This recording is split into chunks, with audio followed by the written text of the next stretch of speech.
E aí, moçada, hoje eu consegui, Marcão comigo, a gente conseguiu trazer o cara, o mestre Jedi.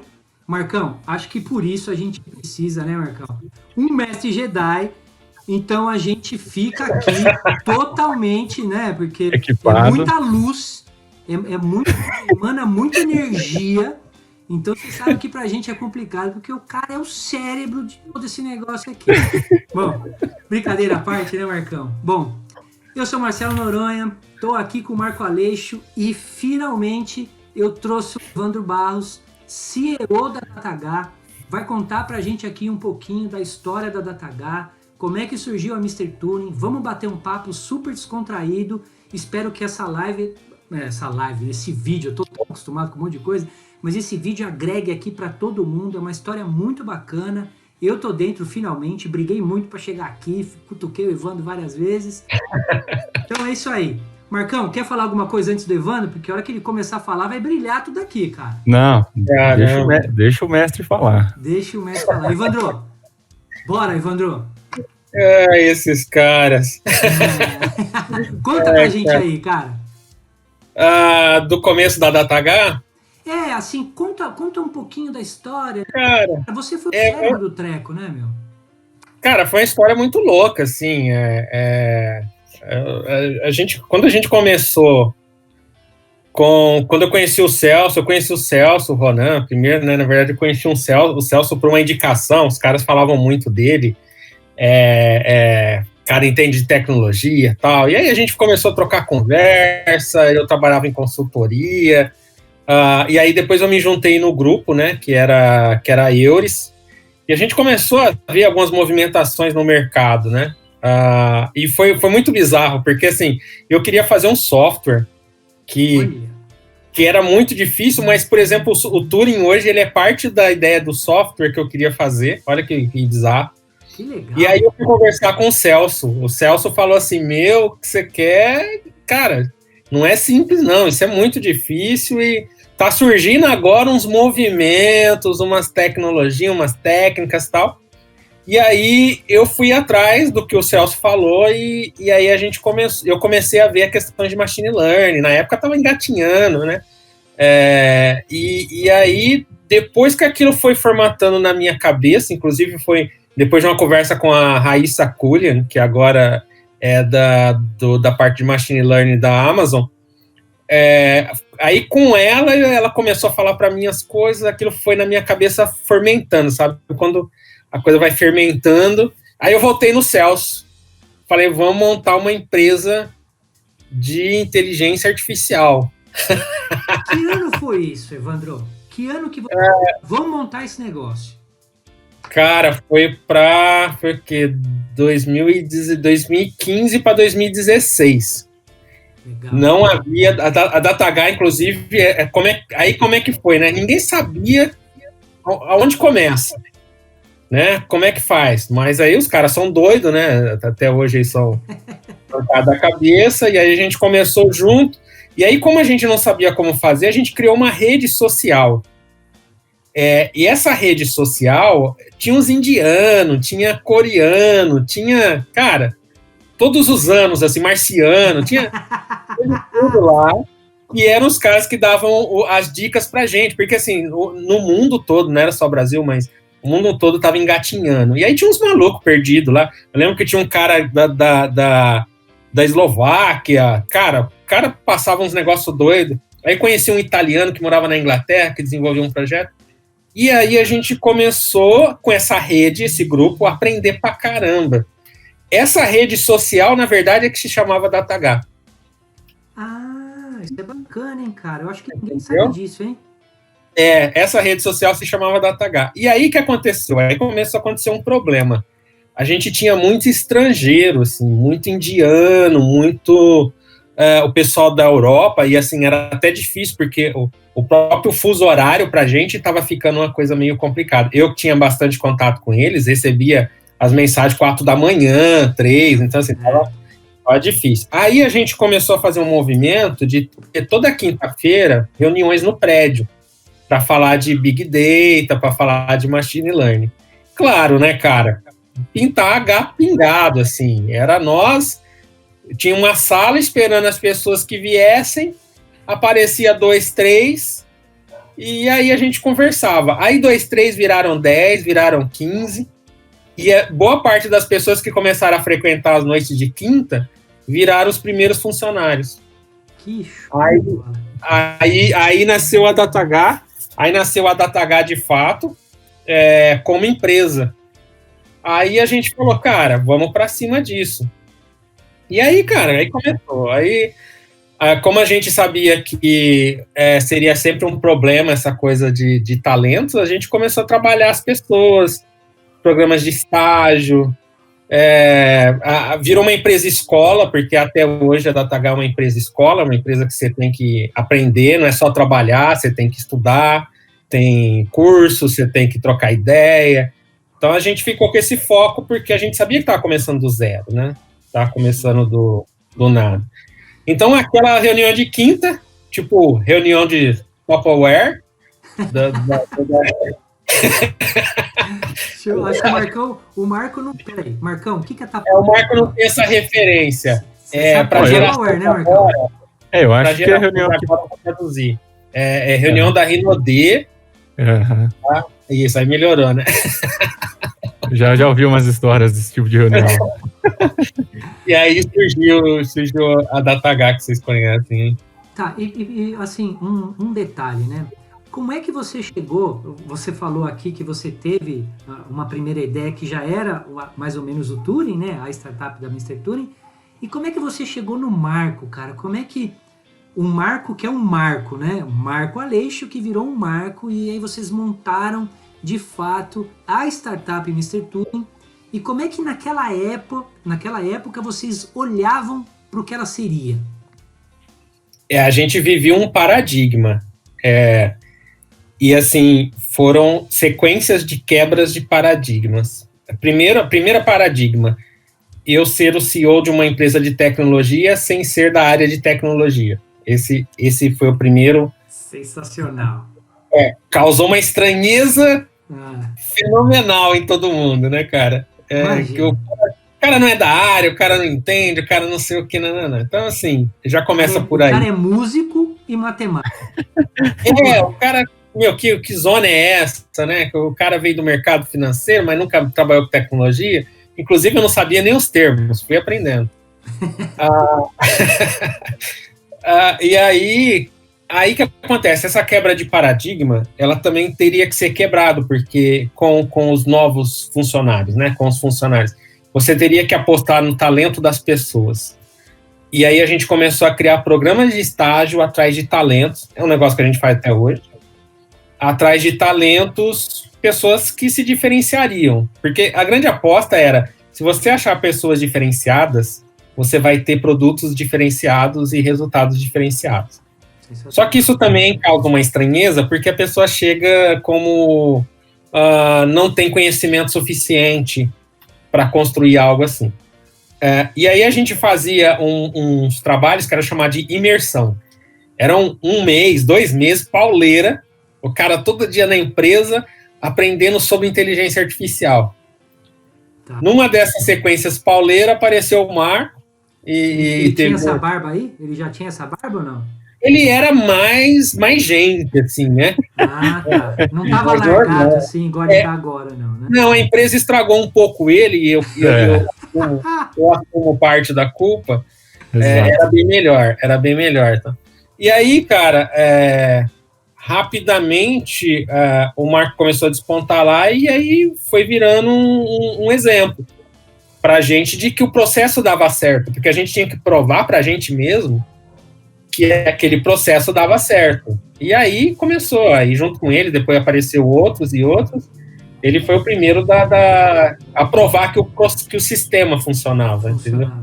Marcão, para você, como é que foi essa experiência de ter passado por esse estágio profundo que a DataH promovia?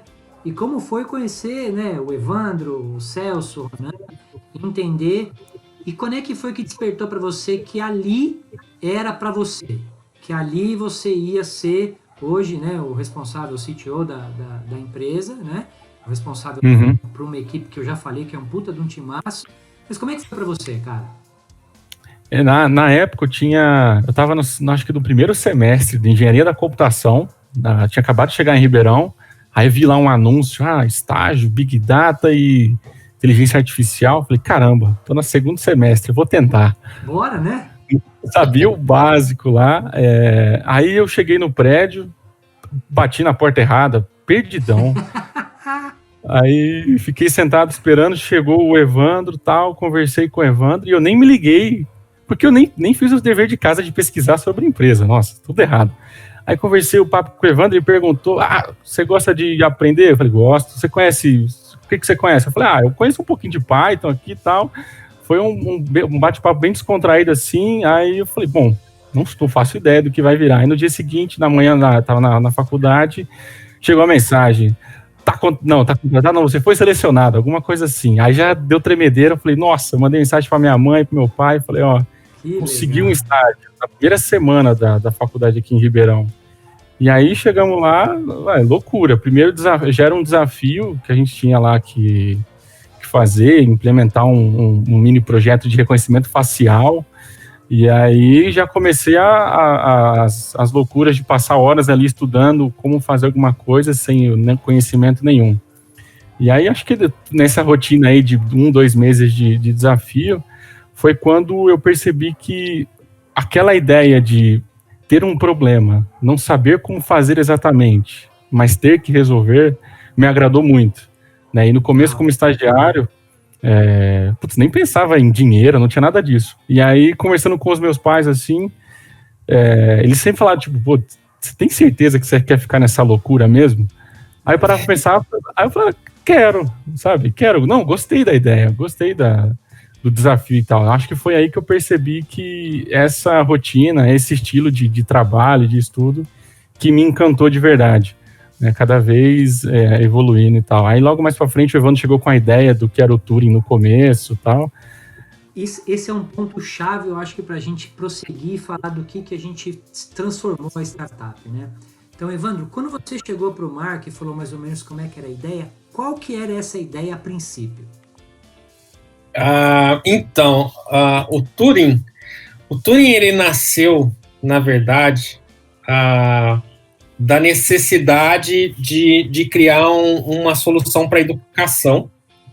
Esse era o mercado do Turing, e era uma solução que iria trabalhar, por exemplo, com educação adaptativa, né? Você trabalhar o conteúdo para a pessoa e alterando o conteúdo. Só que a visão era muito mais ampla, assim, era trabalhar o conteúdo de uma maneira nível hard, entendeu? Era quase que reescrever o conteúdo para você. Caraca. Então a gente tava assim num negócio que era, cara, vamos criar um negócio monstro. E aí a gente foi abrindo outros horizontes conforme a gente foi vendo, a gente acabou montando algumas coisas para realidade virtual, inserindo o Turing junto. Tem alguns laboratórios bem interessantes, e aí eu costumo dizer que continua pendurado no nosso varal para algum momento em que as conjunturas estejam mais favoráveis. E aí a gente começou a trabalhar em cima disso. E aí a gente viu que processamento de linguagem natural era o core de tudo isso. Ou você conseguia entender ou trabalhar texto e conteúdo, ou nada ia sair.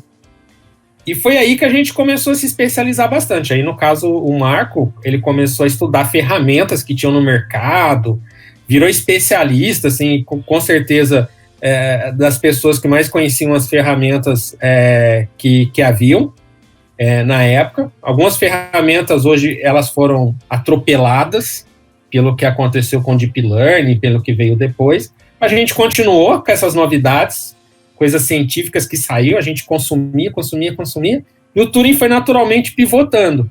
Viu que podia fazer mais, viu que podia abranger novos mercados e solucionar outros problemas, e aí a coisa foi ficando, que é o que você conhece hoje. Legal. O que eu acho mais bacana, né, é que eu eu conheci vocês por causa de uma necessidade de uma empresa que eu trabalhava, que eu cuidava da parte de inovação. A gente começou um projeto, né, na verdade, lá para a área jurídica, né, onde a gente queria fazer a interpretação de uma... Nossa, nem lembro o nome, faz tanto tempo, né, cara? Mas de um processo jurídico, a gente queria pegar 3 sintomas que a gente pudesse identificar. E ali eu comecei a ter uma relação com o Marco, né? Porque a gente precisava fazer o processamento, né? Daquele PDF que a empresa tinha, né? E o analista precisava ler, o analista jurídico precisava ler. E ali começou o meu contato, né? Eu já contei nos vídeos anteriores o porquê da minha paixão pelo NLP, porque eu venho do mercado desde 2004, que é o mercado de processamento de documentos por imagem. Então, quem já passou por isso sabe as dores que tinham com engines de OCR, né? E quando você vê um NLP, você choca, né? Você fala, caraca, dá para eu fazer tudo isso? E foi nesse momento que eu comecei a me aproximar do Marco, eu me aproximei bastante de você, e foi ali que eu falei que eu queria trabalhar. Eu falei, cara, eu quero trabalhar com vocês, pelo amor de Deus, me tira desse mundo obscuro aqui e me joga nesses desafios que foi o que o Marco falou, que é uma inquietude que eu sempre tive, né, de tentar buscar soluções para os problemas que as grandes empresas estão tendo, vão ter, porque elas ainda estão gatinhando para começar uma jornada de inteligência artificial, né? Então, eu gostaria que você contasse só um pouquinho, né, da mesma maneira como você encontrou o Marco, né, como é que você conseguiu entender que eu poderia agregar dentro da startup? Como é que foi essa virada de falar assim, cara, eu acho que o Noronha, que é como o pessoal me chama, né, pode fazer uma união com o Marco aí e deu tão certo, né, cara, que só podia vir da sua cabeça isso aí. Como é que foi? Eu acho que na verdade, eu acho que uma das principais funções minha como CEO do grupo é, na verdade, encontrar pessoas. Eu acho que essa é uma das principais funções. E construir times, e eu acho que talvez seja o maior forte meu, eu considero como a construção de times e juntar as pessoas. Então, na verdade, a hora que você assume isso, você está sempre andando com o radar ligado, né? Você vai numa reunião, você fala, esse carinha aí, hein, se eu pudesse eu levava também. Aí você vai no outro, esse aí, hein?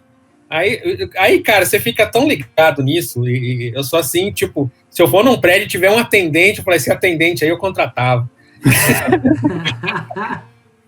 Legal. Na verdade, o time hoje que a gente tem é muito disso, né? Você vê e fala assim, esse é bom, hein? É aquele cara ali, ou é o outro. E aí, no fim, você sempre não tira a pessoa do radar, né? Você desperta que aquela pessoa tem a característica, você sente que aquela pessoa tem a característica para aquela venture, né? Que você está lidando, e você não tira do radar. E aí até que chega um momento em que você consegue, às vezes, trazer a pessoa, contratar a pessoa, convidar, transformar em sócio, ter participação, etc., que é uma filosofia que a DataH, como grupo, sempre tem muito forte isso, de que as pessoas elas têm que participar de coisas que elas são, que elas tenham também um pedaço, que elas são donas também, porque o mundo mudou, hoje as pessoas querem estar envolvidas de maneira diferente. Então eu sempre andei com isso. E aí as características, né? O dinamismo, o jogo de cintura, a visão para achar novas oportunidades, que é uma coisa que você já fazia no outro, na verdade, a gente acabou encontrando a pessoa com as características, só, na verdade, encaixou. Você fala assim, pô, esse aí vai dar certo. Como é o que a gente faz aí, hoje, né, cara? Falei. É esquisito o suficiente? Então dá certo, porque se for muito normal, sai, né? Então, é mais ou menos assim que a gente opera até hoje. Legal. Eu já falei também uma vez, né? Eu acho que a união que causou, né? Eu em conjunto com o Marco, a gente leva bastante a estratégia hoje da Mr. Tour, em conjunto com o Evandro, né? Mas encaixou tão bem, né, Marcão? Acho que desde o começo foi tão intenso, né? Que a gente deu um salto. A gente pode considerar que os últimos 6 meses, né, da Mr. Turing foi um salto quântico. Essa é a visão que eu tenho, tá? A gente realmente deu um salto quântico. Isso foi por causa da união dessas características que eu tenho, que o Marco tem, que o Evandro tem, que a nossa equipe, né, que é o Vinícius, o Gabriel, o Wellington, o Eduardo, o Piovan, essas pessoas, a gente em conjunto, a gente conseguiu dar esse salto quântico, né? Então, a pergunta que eu tenho para você, depois eu vou direcionar para o Marcão, qual é a visão que você tem hoje da Mr. Touring? Você, por estar no Canadá, tá levando a DataH no Canadá há 2 anos praticamente, né? Você está chegando próximo já dos 2 anos, já levou a Syncar, que é uma outra startup da DataH, já levou a NoLeak, né? A gente está lá também e tal, não sei o quê, mas qual é a visão que você tem da Mr. Touring com essa pivotada que a gente deu do Alan Science que a gente está criando? Como é que você vê a startup hoje? Assim, quando você atua o Brasil é um mundo à parte, né? Já falei, não é nem parte da América Latina, velho. O Brasil é um mundo à parte. Mas também é um campo de provas muito bom. E aí, quando você acaba entregando valor, quando a solução acaba entregando valor num lugar que é extremamente caótico, você realmente passa por um campo de provas que é muito importante. Então, o Brasil tem as suas vantagens em termos de campo de teste. Você consegue estar exposto a situações que beira ao surreal em outros locais do mundo. Então, país pó, que a gente pode chamar. É o país pó. Exatamente. Se não quebrar ali, cara... Vai, né? Vai. E aí você vê também que você é muito competitivo. Então, quando você faz a comparação de soluções, comparando soluções que você tem na América do Norte, algumas soluções que você tem na Europa também, você vê que o time passa a ser muito competitivo em termos de robustez de solução, e por que não pensar nisso no resto do globo?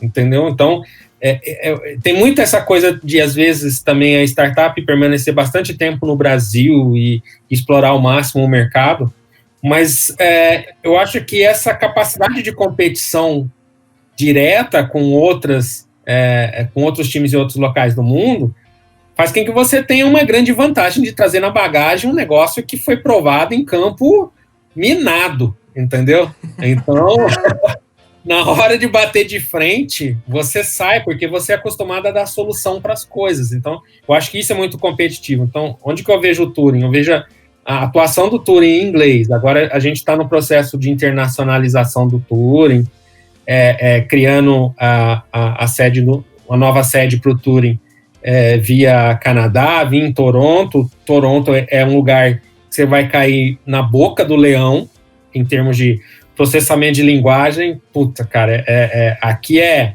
faca no dente, entendeu? Então você vai cair, e eu acho assim que é muito frutífero cair num ambiente como esse, né? Haja visto que você vem de um lugar que é complexo por solução, você pôs solução, entregou valor, e agora você vai para um lugar onde tecnicamente é muito puxado. E tem total condições. Eu acho que o melhor modo de crescer é estar entre os melhores. Então, eu vejo o Touring agora numa nova fase, que é essa expansão América do Norte, que isso provavelmente vai ser um dos principais alvos de 2021, e Europa também, mas acho o mercado aqui, em termos de competição técnica, o mais acirrado do planeta. Show de bola. Marcão, como é que é para você agora essa visão do Touring, né? Como é que você olha a startup, esses serviços que a gente passa a oferecer, depois disso tudo que o Evandro falou?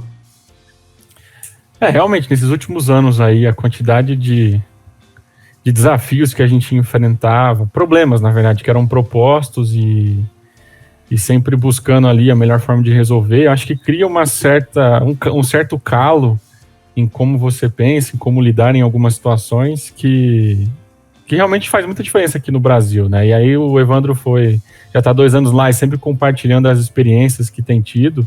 Eu acho que faz todo sentido esse próximo passo, realmente, né? É o que a gente tem buscado. Então, essa fase de, será que isso não é só um sonho, não é só um P&D ali que tem resultado no escopo fechado e assim por diante, a gente conseguiu validar bem. Temos alguns projetos aí que dá um certo orgulho de quando a gente comenta e conta a história por trás e tal.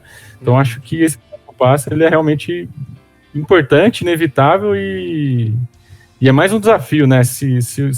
Igual na DataH como um todo, a graça é o desafio, a adrenalina e que isso tudo gera. Então, acho que faz todo sentido você, ir para outro país assim do nada. Então, acho que isso é legal pra caramba. Eu acho que se não fosse essa diversidade que a gente está passando, né? Que é a pandemia, afetou o grupo inteiro e tudo mais, eu acho que talvez esse processo a gente já teria passado por ele, inclusive, né? Eu provavelmente sou o primeiro aí, né? Vou arrastar o Marco e a equipe toda assim que possível, mas a gente sabe que foi uma diversidade que veio, né? A gente acabou encontrando problemas de entrada, a gente não pode entrar no Canadá, muitas fronteiras estão fechadas, mas a gente acabou usando esse tempo que a gente continua aqui no Brasil, não que a gente vá deixar o Brasil, mas a gente acabou pegando esse tempo para realmente fazer as POCs, né, Marco? A gente ganhou 3 grandes projetos, a gente está indo para um 4º agora, são projetos bem bacanas, bem legais, já comentei aqui nos outros vídeos. A gente vem se provando como plataforma de serviço, a gente vem comprovando que o que a gente montou, né, que muita gente fala aí que é fácil fazer, né? Como é que é, Marcão, aquilo que você fala? Pega a pá e o cimento e faz o quê mesmo? Um prédio aí?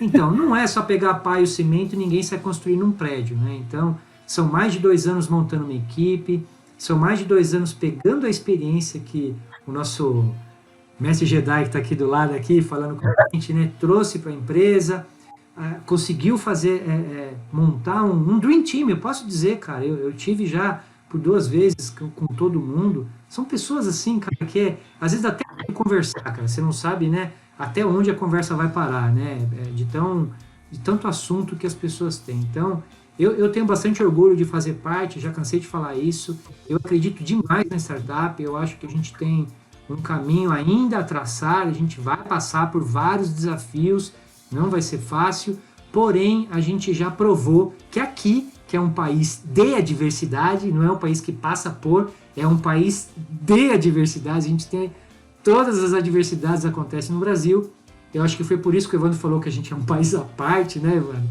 Então eu particularmente fico muito, muito honrado em fazer parte, primeiro eu me joguei, né? Depois eu recebi o convite do Evandro, então foi assim sensacional e está sendo sensacional fazer parte disso aqui. Então assim, só para a gente tá com 27 minutos, a gente tem uns 3 minutos, o que você falaria, né? Eu tenho, óbvio que eu te acompanho, você fala que o futuro é agora, né? O que as empresas, Evandro, elas podem fazer, por exemplo, procurando a gente, né? Como é que elas poderiam começar, para só não eu falar e o Marco falar, procurando a Mr. Turing para a gente ajudar as empresas? Eu acho que, primeiro, um dos grandes pontos do Turing é o ganho em aceleração de processo.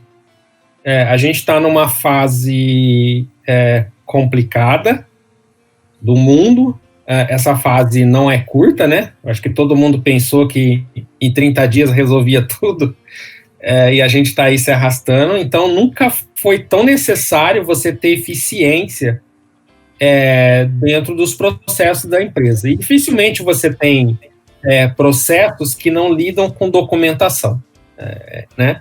Isso é muito raro. Então, você sempre está lidando com a documentação, com a parte da burocracia, com quantidade de dados, e você perde um tempo danado, né? Eu costumo dar o exemplo de que se você parar para anotar, né, se você começar a avaliar, você vai ver grande parte do tempo que você gasta na empresa perguntando algo para alguém. Vê lá no financeiro, vê se no compras, vê o cara do jurídico, pergunta para não sei quem, pergunta para não sei quem, pergunta para não sei quem. Cara, você perde tanto tempo. E aí você passa a tarefa para o outro que perde o tempo caçando a resposta daquilo que você perguntou. Ele parou o que estava fazendo para procurar para te responder, né? Para procurar para responder. E aí gera um gargalo porque ele parou do negócio que você pediu para fazer. Né? Então, assim, quando você usa uma ferramenta que junta tudo num único local, isso pode ser disponibilizado para a empresa toda, né?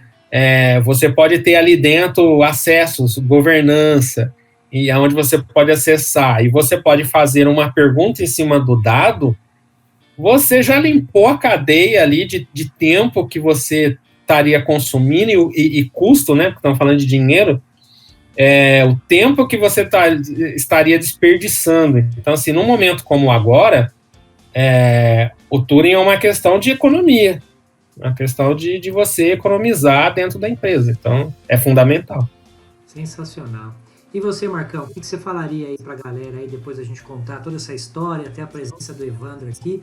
Hoje você tem que fazer comentário, cara, que você não faz em nenhum vídeo, cara. Então, faça um comentário aí. Não, sem comentários. O Evandro falou e disse.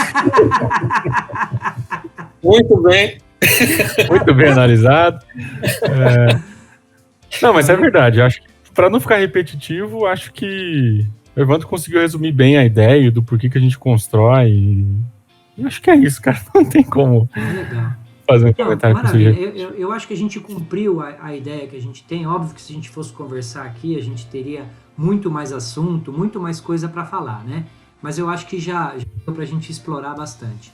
Então, Evandro, te agradeço bastante, tá? É sensacional, ajudou demais a gente aqui, né? Valeu.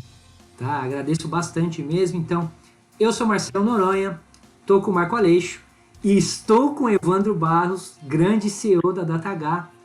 Bem-vindo ao mundo da Mr. Turing. Um abraço.